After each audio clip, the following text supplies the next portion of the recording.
I'm Max Dalton, and in this video, I'll show you how to take a screenshot on your iPhone or iPad without buttons. Step 1. First, this does require that you have Siri enabled on your iPhone or iPad, so if you don't, you'll need to do that first. You can do that by opening the Settings app, tapping Apple Intelligence and Siri, tapping Talk and Type to Siri, and then enabling Siri through any of these methods. Step 2.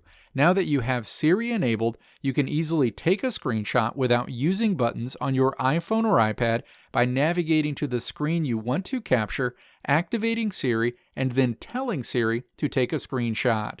When a screenshot is taken, you see a quick flash on your screen, and then an icon representing the screen capture will briefly be displayed in the lower left corner of your iPhone or iPad. Let me know if this video helped you out in the comments below. If you liked what you saw here, click the video links on the right side of the screen to check out another video.